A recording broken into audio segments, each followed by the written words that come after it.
code of zoological nomenclature.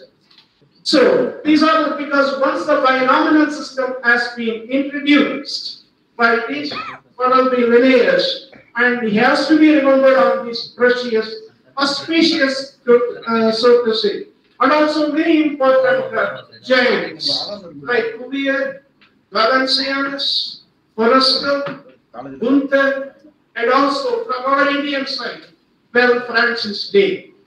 So these people, these giants, they have made a very good contribution, particularly on the taxonomy. And remember, classification of the taxa, so to say, is very, very challenging. Because even though there are about 56 to 60 Teleostean families, so to say, some of the families are very challenging to identify.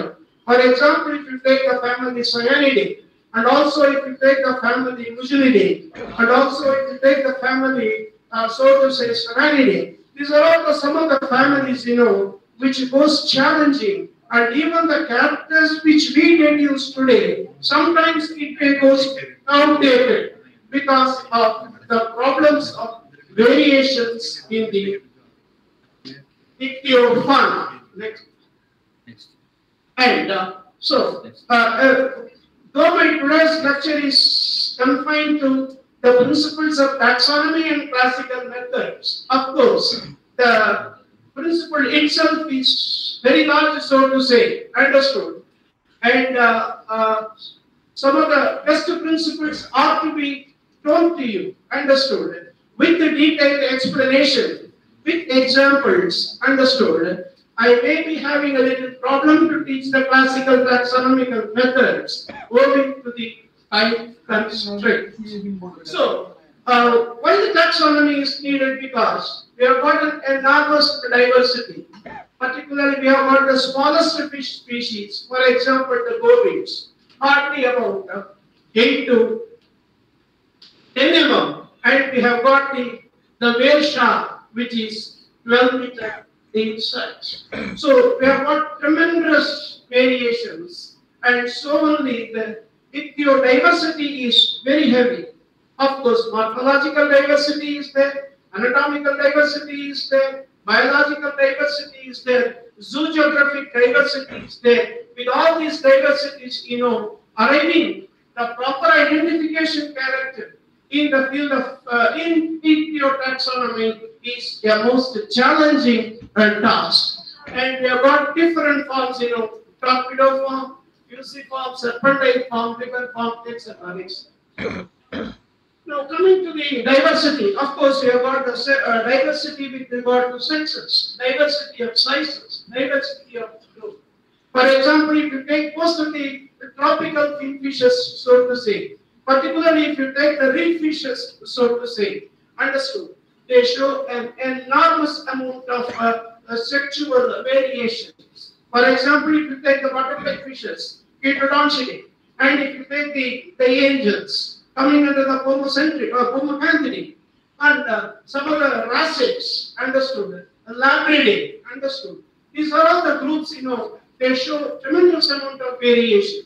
When I was doing a small amount of research in Labridae, particularly with regard to the Coris species, then I got 3 specimens with tremendous variations in their morphological and also in the coloration pattern.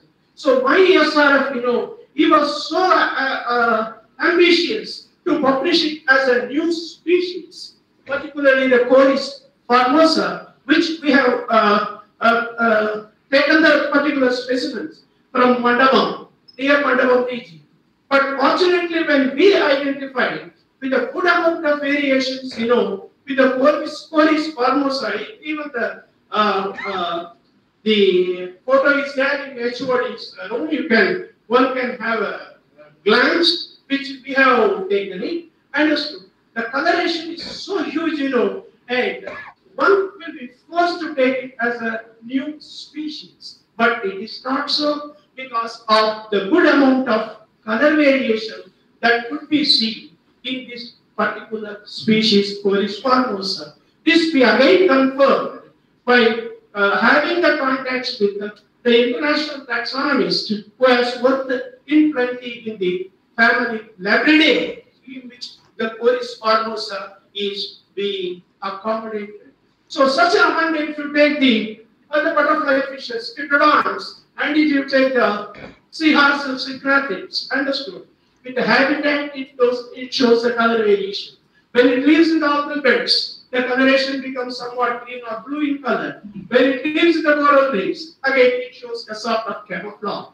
So these are all some of the variations, and of course, you can also see the diversity of the habitats. For example, some species, which live at a depth of about 5,200 meters, and some of them particularly seen in very high salinity, say 43 degrees Celsius.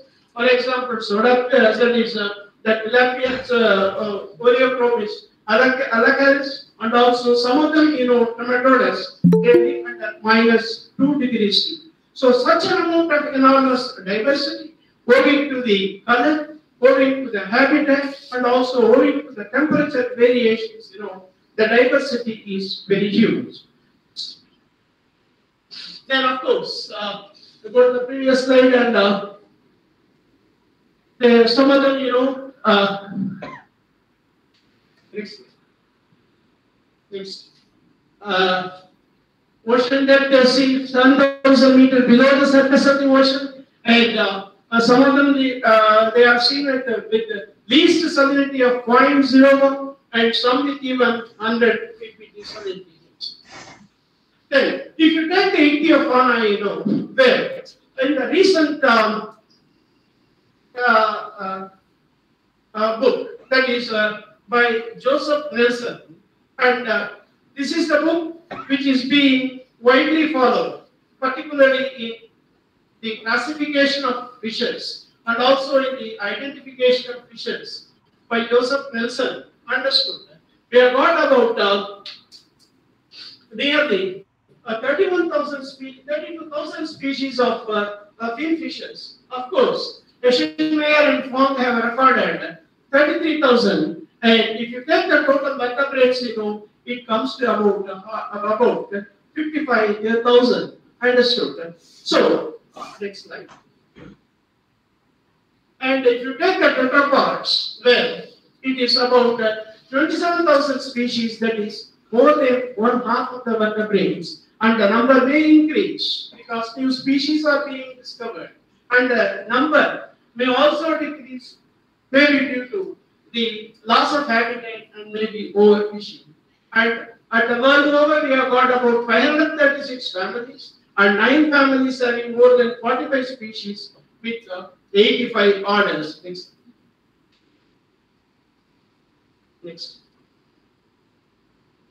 Now coming to the important classification, because of this enormous diversity, where the classification of fishes, if you take, it is more than heterogeneous assemblage, so to say. And if you take the phylogenetic continuity, it is not a monophyly. Of course, there are views that, go to the next slide. There are views that, next.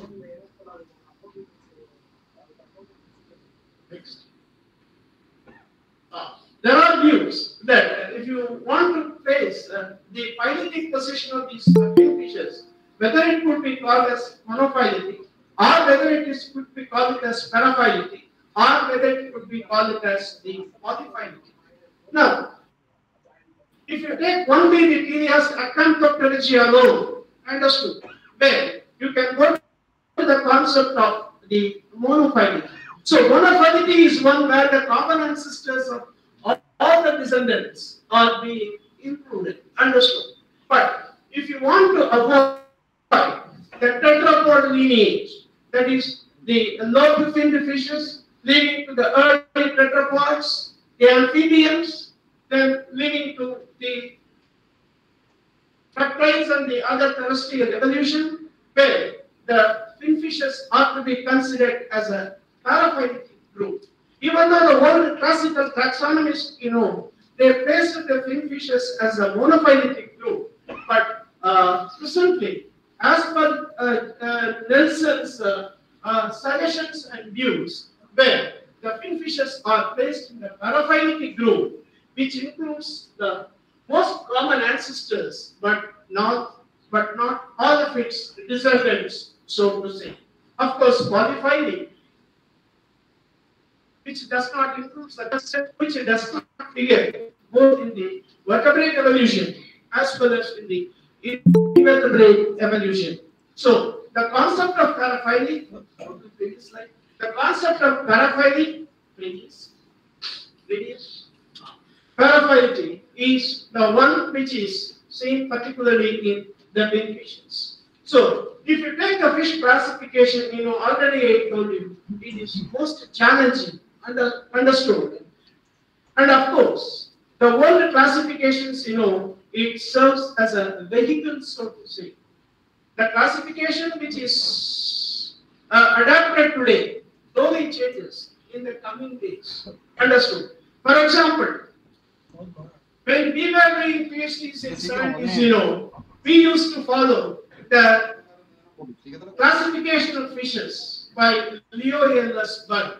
I don't know how many students have seen this monumental book, including the teachers. The Fishes of Reason and Fossil by Leo L.S. Bird, where he was the first impure taxonomist to convert the entire finfishes at the order level.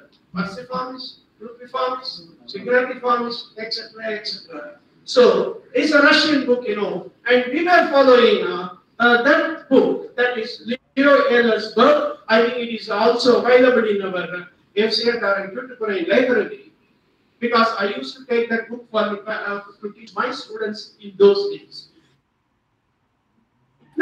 We go to the classification of the Joseph Nelson, understood, and which is taken as the current classification, even though the classification given by the Nelson is based upon the previous one.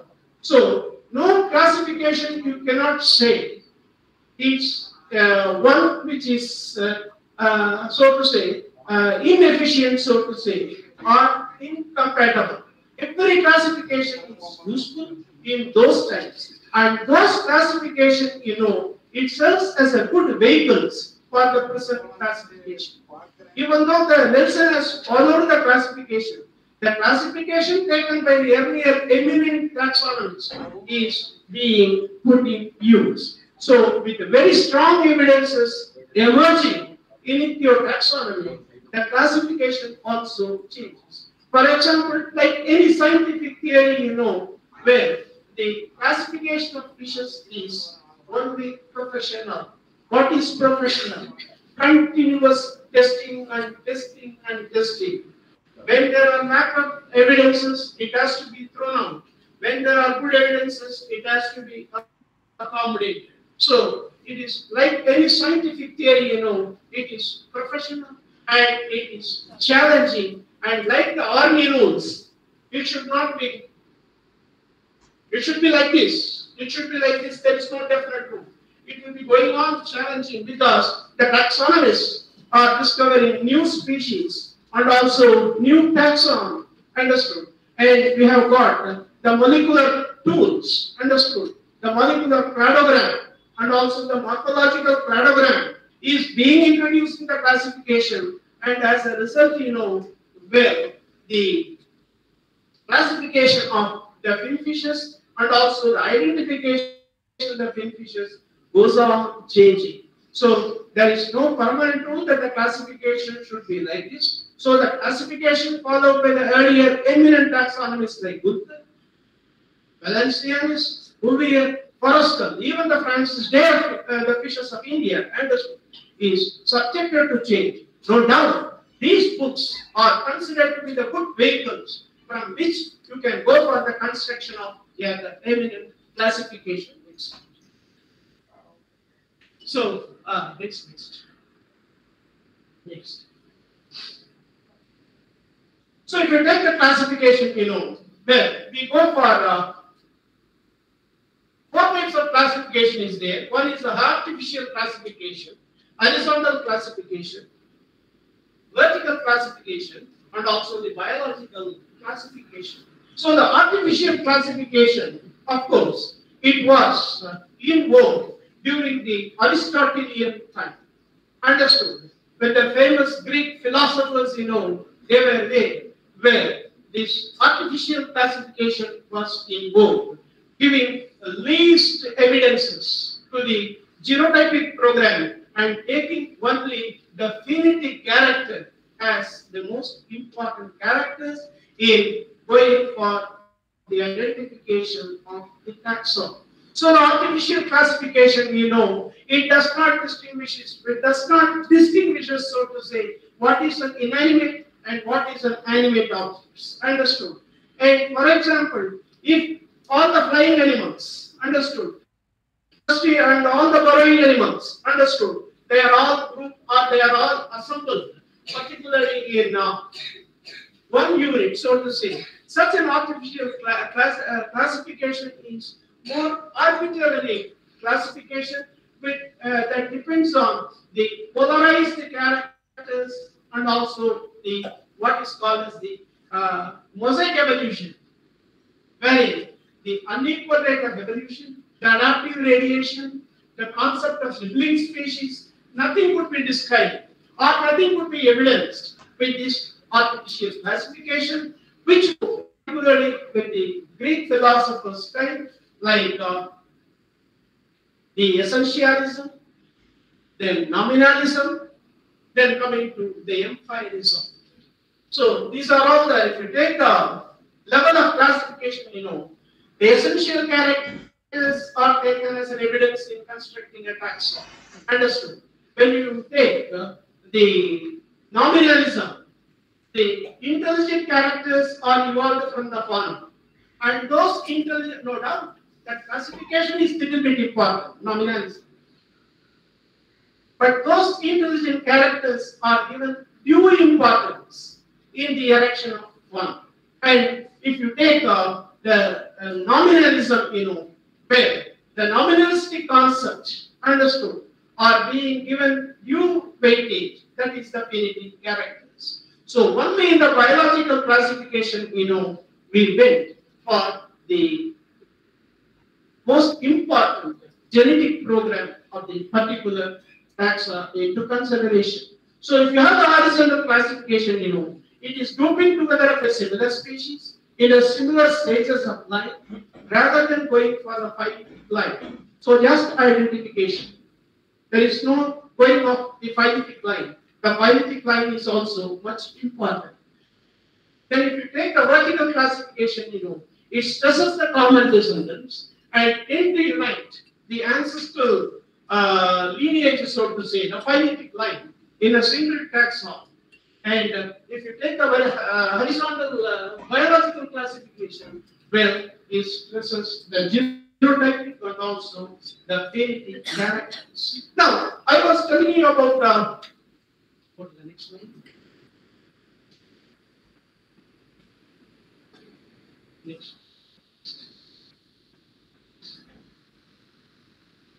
I was telling about the theories, the essentialism, the nominalism, all these philosophical concepts. Next one.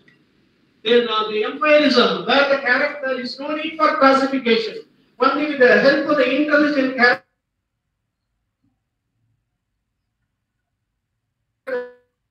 The empires, understood, when they were classifying the organism. So the best classification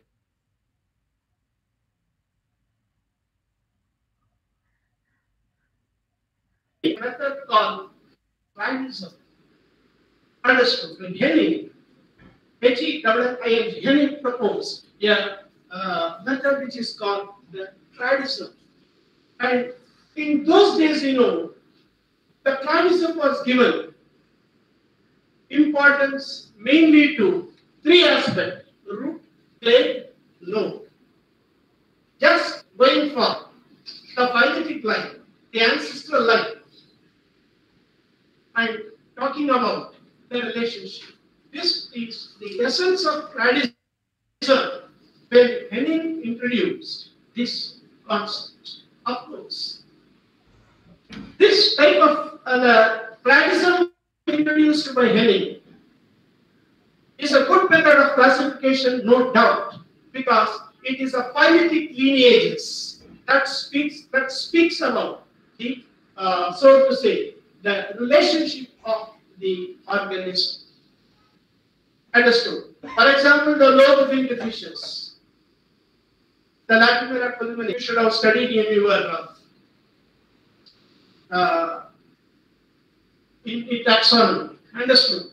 The lobe-finned fishes, which gave the ancestral lineage to the early tetrapods, and from the early tetrapods we went for the reptiles. That has given to two divisions, one leading to apes, the other leading to mammals. The characters which are present in the reptilian ancestors is reflected in birds. So one thing that has made Julian Huxley to call birds are glorified reptiles. Understood? So the concept has come out when you go for the root, plane, or no. Understood? But all these old cladistic phenomena, you should have a very sound what is called as fossils. Unless you do not have fossils, we call birds are glorified reptiles because of the presence of archaeopteryx. Understood? Which showed the reptilian character and also the avian character. Understood? When there is no fossil evidences, the Platism introduced by the Henning, understood, is subjected to debatable, is subjected to the question. But in the new concept, particularly in the later part of the 19th century, and also in the 20th century, the cladists were called as a neocladists, where the advent of the molecular taxonomy is being introduced, understood, going for the molecular lineages, coupled with the morphological lineages, where the neocladists have come, and now the cladism has got a little bit edge over the evolutionary classification, even though we follow the evolutionary classification, which goes with the concept of the famous binomial system introduced by Linnaeus in his system of nature. So the cladism has been given a new approach, a new entity, so to say, wherein once the molecular taxonomical characters are coming, where with the help of the morphological cladograms, where we go for a good amount of ancestral linking, and that has become a good tool to go for the classification of the organism. For example, you can relate the family Croupidae. Understood? Croupidae, it's an order coming under the Therias fishes with the single dorsal. So you can relate the Croupidae. Understood? With the baby Croupidae. Going for this follicular cladogram and also for the morphological cladogram.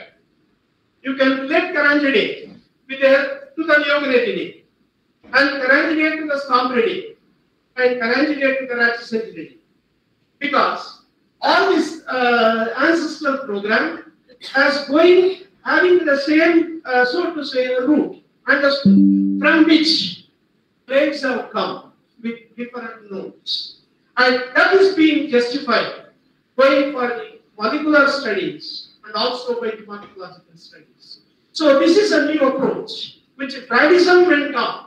Even though Henning formulated its cladism in 1930s, based purely on what is called as the branching, sub-branching, daughter assemblage, and leading to the daughter person assemblage, which is called as the dichotomous pattern, and that has been removed once the molecular taxonomy has been introduced. So that we call it as neocladism. Then of course, I told you the evolutionary classification, and the evolutionary classification is the one which we follow recently. Of course, in the current scenario, when you students you want to go for any integrated taxonomy, understood. It is better, particularly for the doctoral students, to go into the molecular approach and also to go into the characterization of the species, understood, using the classical taxonomical approach, wherein you can go for the trust morphometry analysis, we can go for the environmental signal analysis, and we can go for the molecular characterization. So this may give a good approach, particularly in classifying not only the ichthyotaxa, but also the taxa as a whole. Now, in the evolutionary classification, well, it strictly adapts the Linnaean system of binomial nomenclature, where there is a hierarchical system, right from phylum to that of the species or a subspecies. The hierarchical structure is there, and they go for the higher taxa. The higher taxa is one, right from the phylum to that of the genus. And even to the subgenus, so to say. And when you go for the lower taxa, well, we go for the species level and also the subspecies level. When you take the higher taxa, all these higher taxa, understood, they are all having very strong genetic characters, understood. But when you take the lower taxa, a species or a subspecies, understood, they are the aggregates of population, aggregates of individuals. But remember, they are not arbitrary, understood. They are not arbitrary, and those species or subspecies have got their own encoded genetic program, which is highly integrated, and it is not in atomistic manner. So this integration of this genetic program at the lower taxon level, well, it goes with the mechanism of the lock and key theory mechanism as formulated by Mayer in his famous book, that is a very good book, that is Systematic Zoology, in which we have shown the identification of the species goes with the lock and key theory mechanism, where a particular key can open only a particular lock. Understood? The concept of species also, well, it is being taken care of in the evolutionary classification. And remember, when you take the Aristotelian classification of the philosophical classification of nominalism or the essentialism, for that matter, even to the empiricism, where the intelligent characters are taken into consideration, well, it doesn't speak to the polythetic taxa. The polythetic taxa concept has become a milestone, particularly in the evolutionary classification. For example, if you take one species, say for example, Sardinella longiceps, which comes under the genus Sardinella. Understood?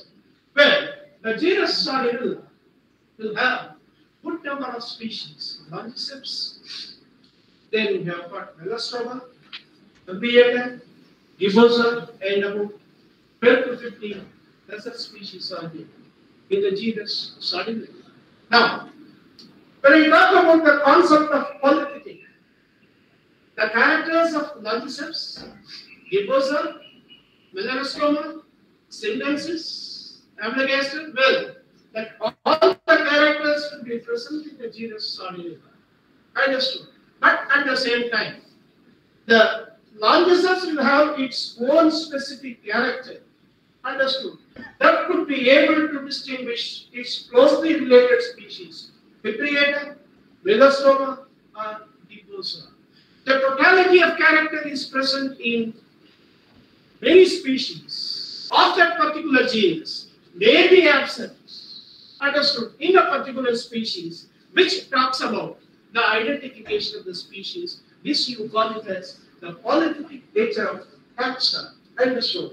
So this polythetic concept has not been explained by the Aristotelian classification, where they go for the essential properties, no doubt. Essential properties are to be taken in classifying the animals. but those essential properties are to be with the genotypic as rather than going for the phonetic characters. For example, wings on the butterfly, wings on the bird, essential features. For flying, you cannot go for construction of the phylogeny. Understood? So, the essential properties are to be taken care of. No doubt about it, the phonetic characters. But remember that phonetic characters should be supported with very strong genetic evidences that should be encoded in its genetic program. Understood? Then only the classification which becomes very powerful, so to say. So the taxonomists they are going for the discovery of the taxa and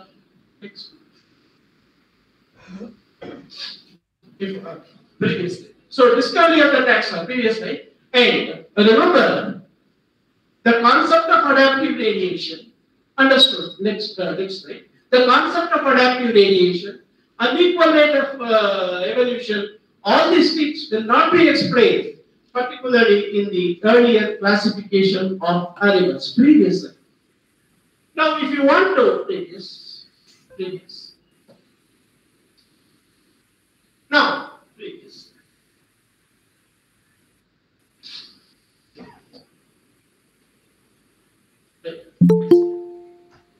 Now, for any principles, for taxonomic grouping, we go for the ICZN code, that is the International Code of Zoological Nomenclature Code. Understood? Strictly following the rules and regulations of the ICZN code. So, as I was telling, the ICZN, the arbitrary date of the ICZN goes with the start of the Systema Naturae by Linnaeus, that is 1756. So we have to go for character assassination, weighting of the characters. When you give the character, well, you should have got a good amount of phyletic information, where you have got the posteriori weighting, which is based on sound classification. A priori weighting, of course, you should have learned in your undergraduation. The taxonomic characters are to be formed with the preconceived criteria. Then the genotypic characters, for example, one strong genotypic character is, so to say, is more important than taking thousands of measurements. Understood? It is considered to be the evolutionary inertia. And when there are modifications in the genetic characters, that could be superimposed on such characters, but without destroying it. Understood? So, characters are internally tied up. When you take the phyletic characters, no doubt these are all the characters that would be used for the identification of any taxon, as to say. But such characters are being internally tied up. Understood? With the basic and with the well-integrated genotypic characters, and these are considered as the constructive characters. So the evolutionary classification, explains that the taxonomist no longer makes taxa, M-A-K-E, but he discovered taxa. Understood? Makes taxa, the concept comes from the philosophical theories, but discovery of the taxa with the phonetic characters, those phonetic characters being tied up with the genetic characters is taken as an evidence in the classification. So, this is the starting point of the ICZN. The famous man, Coriolanus, to be remembered with the taxonomist day. It is an accepted conventional rules in zoological nomenclature. Next one. Now, having told about the importance of characters and classification in brief, I have not gone in depth, so to say, purely because of the want of time. Understood that. So, the ICZN, it has framed certain regulations. Understood? So, this is an internationally accepted body. Understood? International Code of Zoological Nomenclature in the Animal Kingdom. International Code of Botanical Nomenclature in plants. Understood? So, this is a body, understood, where some universality is being followed, where stability is being followed. Once there is a universality and the stability, you cannot take it, that is very strong, understood. It is also subjected to change, understood. There is no question of case law, CASELAW, case law. Everything should be like this, understood. But it could be changed, understood, when circumstances are needed. And when such changes are needed, when it has to be recommended to the International Code of Zoological Nomenclature, which we taxonomists, we call it as code, CODE. So the code is empowered, understood. And the code also, it cannot follow a rule, understood. It has to take, no doubt, the law of precedence, understood. But at the same time, understood, it must also follow the present change of rules, understood. That should be taken into consideration, particularly when you go for the regulation. For example, when two names are used in conflicts, understood. For example, Caranx Melambicus, Caranx stellatus, understood. Melambicus means, conglomeration. Stellatus, presence of lines, understood, over the body, understood. So the stellatus and Melambicus, understood. It was considered as a different species, understood. Then Berry, BRRY, has made a thorough study on the genus Caranx and has come to the conclusion that stellatus and Melambicus are the same. Understood? Well, at the initial stages, the bands are there. Understood? Or the blotches are there. When it changes, the same species. Understood? Where the blotches goes off. Understood? So, this you call it as the size variation. So, in such case, conflicts may come. Melambicus is a separate species. Stellatus is a separate species. Now, in such case, when the code, that is the International Code of Zoological Nomenclature, has to take the evidence of the taxonomies, understood. Particularly those people, those who are working in the family Carangidae, understood. And that weightage has to be given, understood. And in such case, the conflicts arise where the code has to solve the problems. And the return of the scientific literature, the pure concept of binomial nomenclature system, even though we talk about the binomial nomenclature is the best system, no doubt it has got its own limitations. It cannot argue with the polymorphism. It cannot argue with uniparental reproduction. Understood? It cannot argue with what is called as the formation of genuines in sponges. The hybridization it cannot answer. The sympatric hybridization or the allopatric hybridization, whatever it is, well, the binomial system could not be answered. Must repeat. Binomial system could not be answered, well, so in circuit there is no other alternative. Understood? The binomial system has to be followed strictly, even though it has got its good amount of limitations. So in such rules, where the introduction of this binomial system takes out the properties of the old Aristotelian evolutionary concept, well, it talks about the biological species concept. As I told you, it provides maximum stability, universality, much freedom to the zoologist. Understood? Remember, it guides only the nomenclature of animals. Understood? So, this code determines the validation of the ERIC taxa. Next slide. Next. Okay. When you come to the principle of this code, when I call code emphasis, the international code of zoological nomenclature, when the code refines the infringing upon the taxonomic judgment, which must not be, so to say, subjected to regulation or restraint, where the code does not determine the inclusiveness and exclusiveness of any taxon, nor the rank to be accorded in any assemblage of animals. For example, when I talk about rank, the rank, it goes with the linear hierarchical system.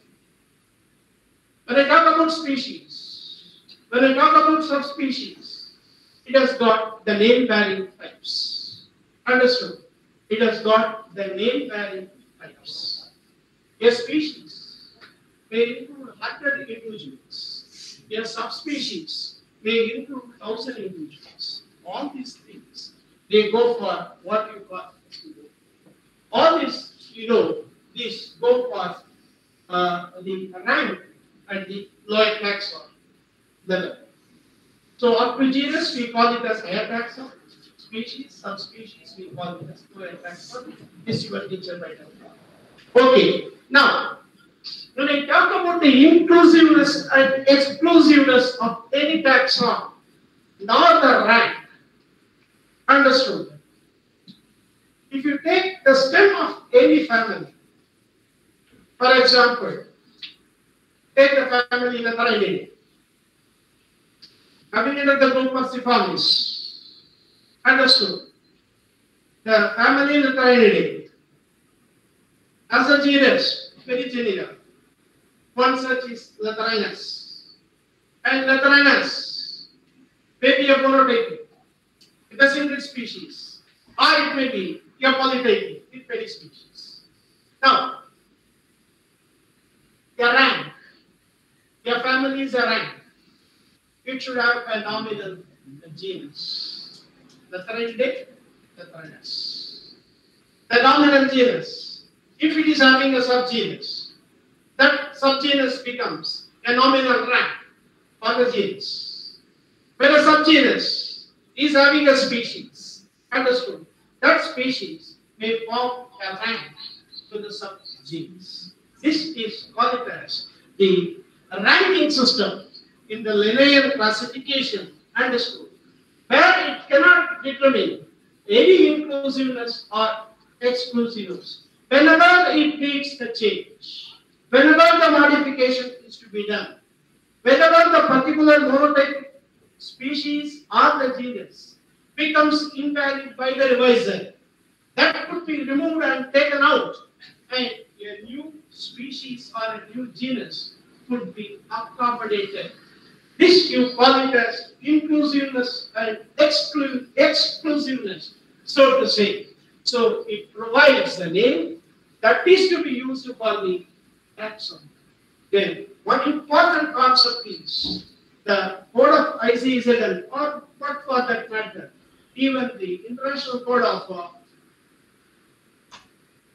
what are the taxonomical nomenclature,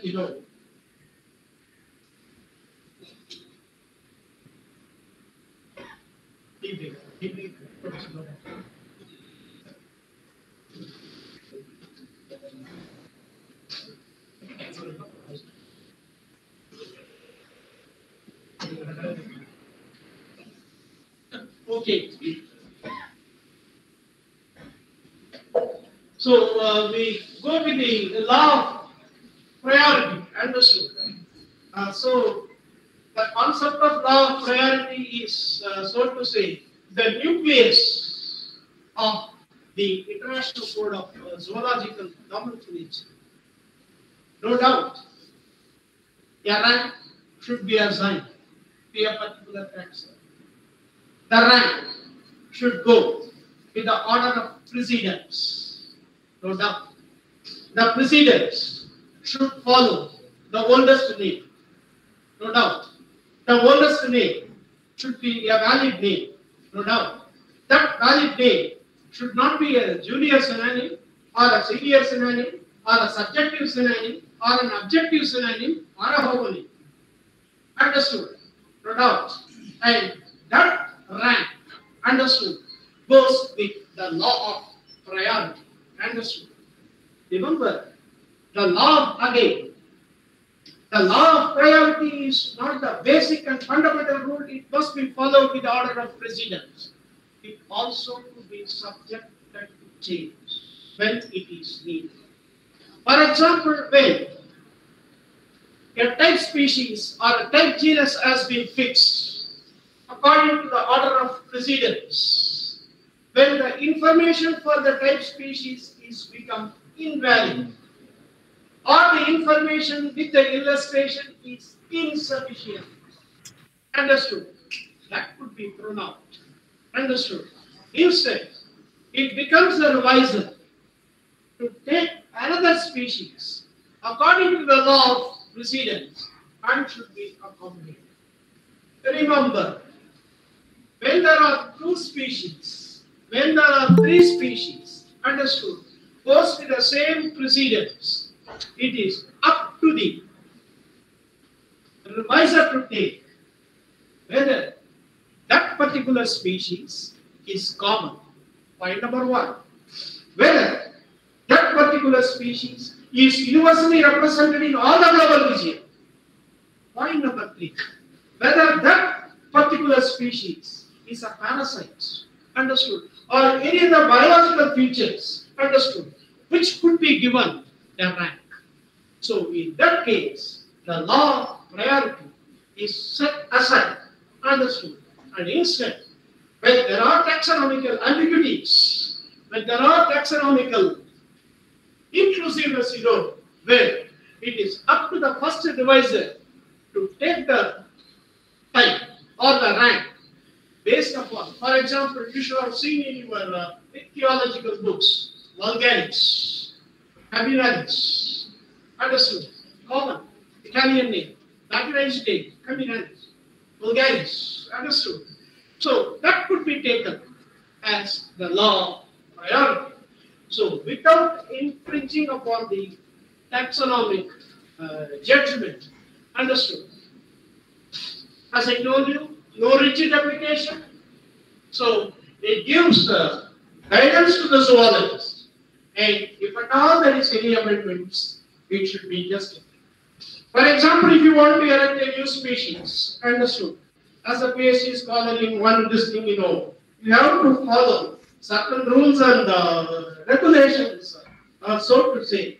And that rules you follow should comply with the code of the International Code of Zoological Nomenclature in naming of a species or in naming of a genus, or what are all the characters that we have coined as a character for the new genus has to be understood, validated, and once the validation is there, well, of course, it can be supported to a particular characterization, or it could be supported by your classical taxonomy characterization, whatever it is, understood, it should be a valid one.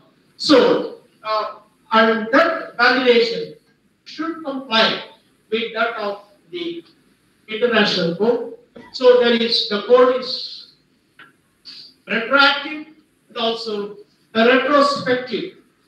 Retroactive, the current changes, you want to make it in a species. Retrospective, taking the old characters, understood, analyzing the old characters, and going for the new characters. You go for the retrospective, understood. So, the code recommends the retroactive and also the retrospective, understood. When you go for the moderation of the names, gives maximum stability, gives maximum universality. Okay, it all I already told, next one. Yeah. Now we are coming to the principles of taxonomy. First, we go for the typification. Understood. So, what is a typification? A nominal taxon as actually or potentially a name-bearing type that could be taken as a standard reference in determining the name applied to the taxon. Here, when I say the type, you should not confuse with the type of the essentialism, the Greek philosophers theory. The type is one. A particular type is coded with Q genetic program, and if at all there is any genetic program, that should be tied with that of the genetic program. We call it as type, and that type we call it as holotype. Understood? So, when you fix a type, that type should be a potentially a name-bearing type. Now, the type extends from the ascending group to that of the last group. For example, species or subspecies level to the family or to the superfamily or to the phylum level. So, when you want to make a type, that type should be either a holotype, or it should be a leptotype, or it should be what is called as classic type. So, we call three types as the name-bearing types. One is the holotype, leptotype, and neotype. Understood? We call it as the name-bearing types. So, when the type fixation is there, that particular type may be of these three. Next one. Next slide. Next. It's not going. Any problem?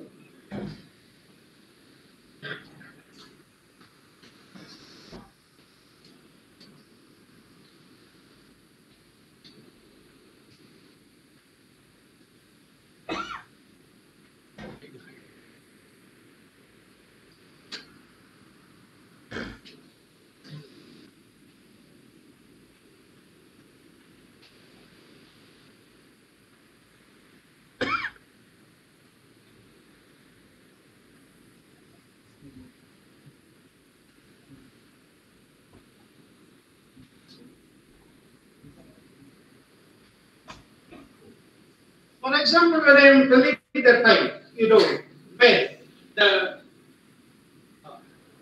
when that suppose if type is when you fix a type, understood. If it is misidentified, previous,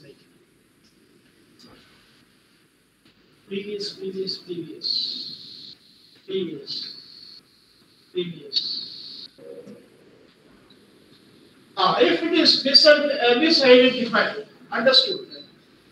A particular other, understood, wants to go for the evaluation of the type, another type, understood. You should give reasons for the type which is already fixed, which is taken as the misidentified type, and the type he has chosen. So this should be given for the particular species.